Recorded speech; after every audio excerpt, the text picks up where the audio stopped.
niyog. Nandyan sa sako yung mga trap natin. Papunta na tayo doon sa area na ating paglalagyan. Wala kasi akong kasama, kaya wala akong ibang choice kundi ilagay sa sako at talian para nasa likod lang natin.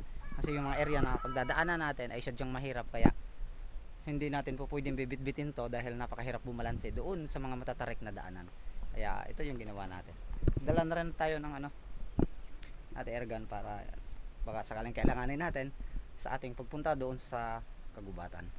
Halos ito po ay sapa na kadugtong ng pupuntahan natin. Nga lang, itong area na to ay wala ng tubig. Ang oras natin is 2 o'clock ng hapon.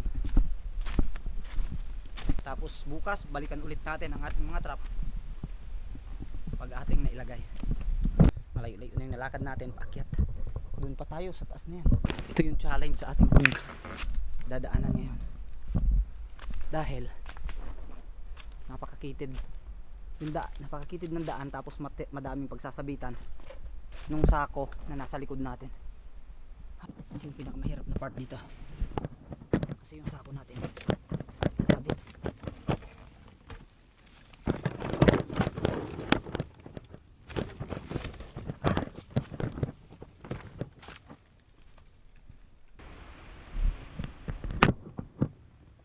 Nakalusot na tayo. Yan yung unang pinakamahirap daanan dyan. Sa taas meron pa. Hindi masyadong madamo, kaso sobrang tarik naman ng mga bato at walang pagkakapitan. Tayo galing kanina sa loob.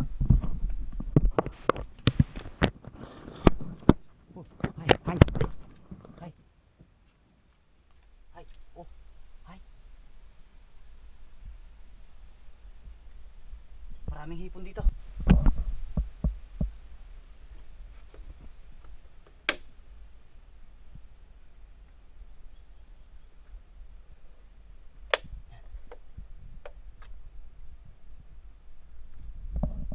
Yung ibang hipon kasi sa gabi, gumagala yan. Nagpapalipat-lipat yan ng sapa. Kaya yung mga hipon dyan, kung meron man, aakyat na yung dito para pumasok doon sa trap natin.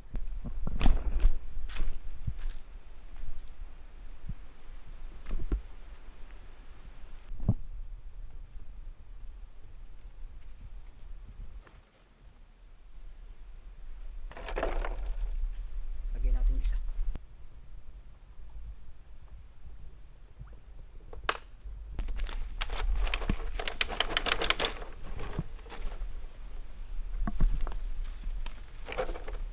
Tayo ng isa.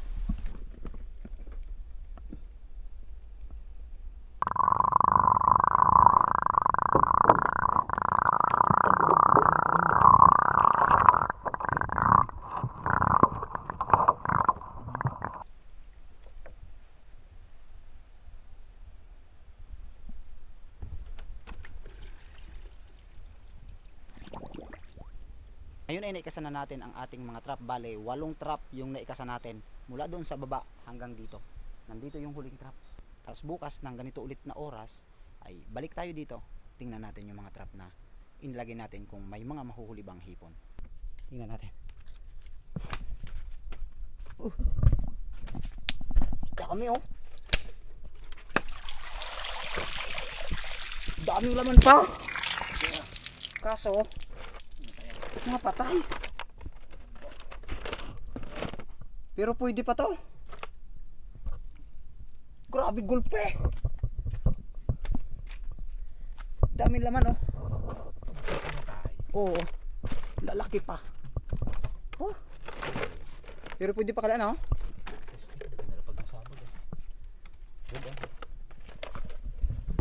Inilagay natin yan is alas 3 ng hapon. Bale, wala pang 24 hours. Tapos, ito na yung nangyari oh. Huh? Pwede pa. Bago lang. Ngay. Lalaki oh. Huh?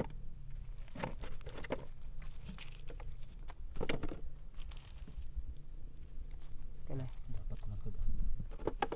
Hindi pa, wala pa. Sa bago na. Ari pa yan. Lagay sa lagayan.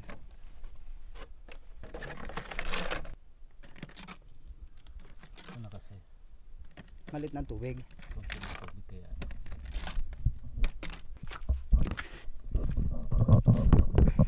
Nilagay ko to kahapon, mag-isa lang ako.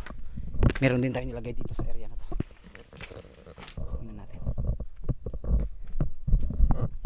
Yun oh. Ay, may buhay pa. Ito marami to.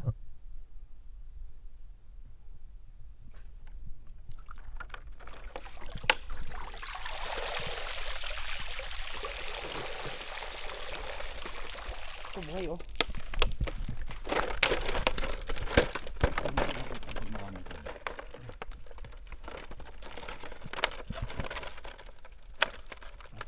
Meron tayong nilagay sa isang to.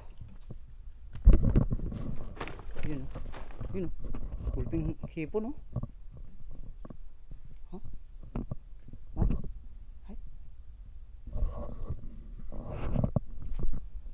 Yun yung trap oh. Daming laman. Gulpi ah.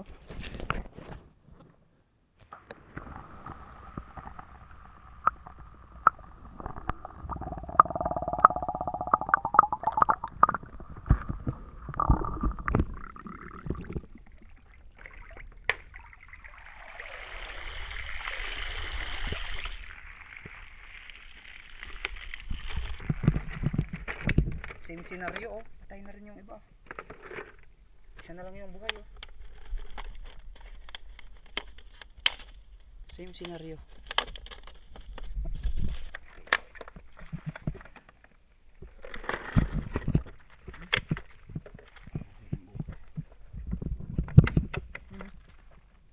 Same scenario.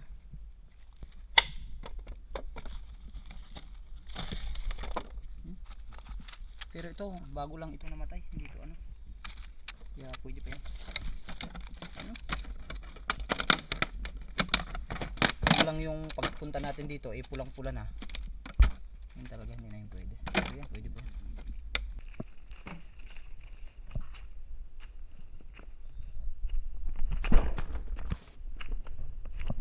Dito sa sunod, mayroon tayong trap dyan. Hindi ko alam kung anong magiging resulta niyan, kung may mga namatay din. Ano ba yun? Yun, kikita ko na. Dami. Ulping uyang. Dami oh. Ayun oh.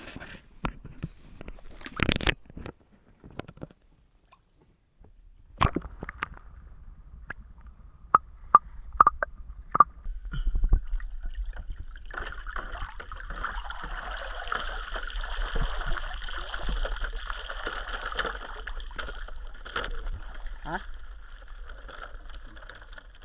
Oh, malaki oh. Tatlo yung pumasok. Ang napansin ko sa kanila, pag yung trap natin ay talagang maraming laman, doon namamatay yung mga pumasok. Pero pag yung hindi karamihan, tulad nito, 4 lang, wala.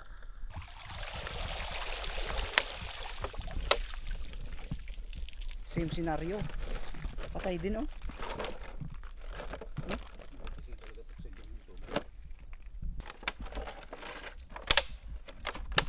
Yun mo naman oh.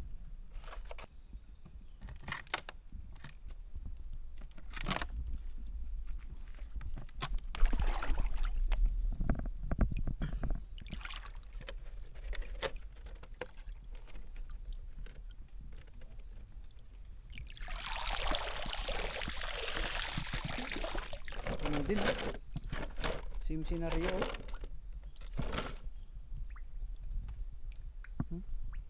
Dati naglagay ako ng trap na ganito, pero yung sapa na pinaglagyan ko ay dumadaloy pa, malakas pa yung agos ng sapa nun.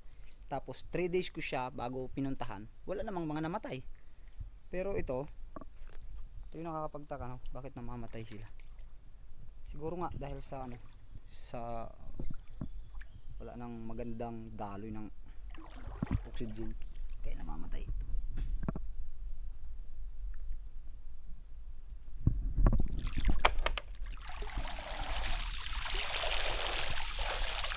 Ayun. May kasili pa oh, dalawa. Pati kasili, patay din.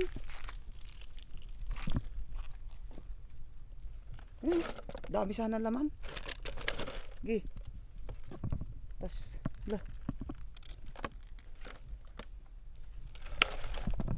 Wala pang 24 hours tong trap na to, pero ganito na yung nangyari oh. May dalawang kasili na pumasok. Siguro ay kinakain niya yung mga hipon sa loob. Ayun, nadamay din siya sa namatay.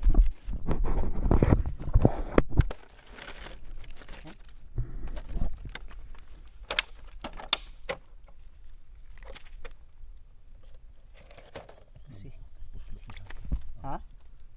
Ano? Puya. Na. Mabaho na. Samantalang itong last trap na to, ito yung pinakahuli-huli sa lahat na inilagay ko bago ako bumaba. Tapos ayun, ano yung nangyari? Natitirang buhay. May natitirang buhay? Patpasang. Nag-expect ako na marami sanang huli kasi nga nakita ko na meron talagang laman yung sapa. Kaya lang ayun yung naging resulta. Pero ganun pa man, dinala pa rin namin yung aming mga nahuli kasi sa palagay ko ay okay pa naman siya. Pero yung mga pula na talaga tinapon talaga namin kasi mabaho na.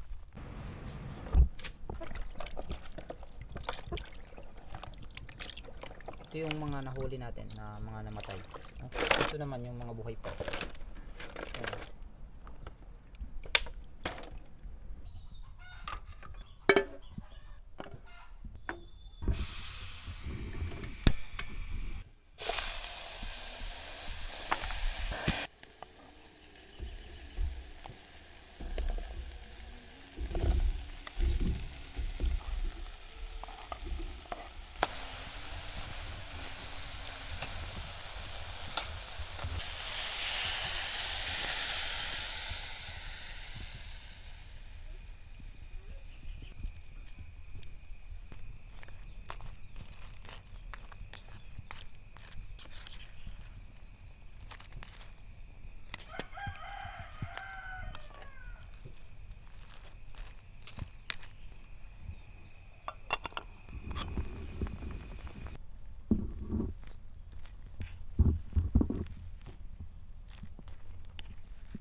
Naluto na yung ating ginataang hipon na nahuli natin kanina.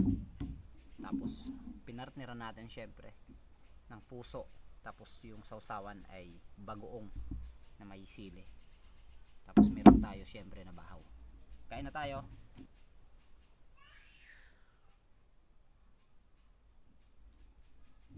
That's it.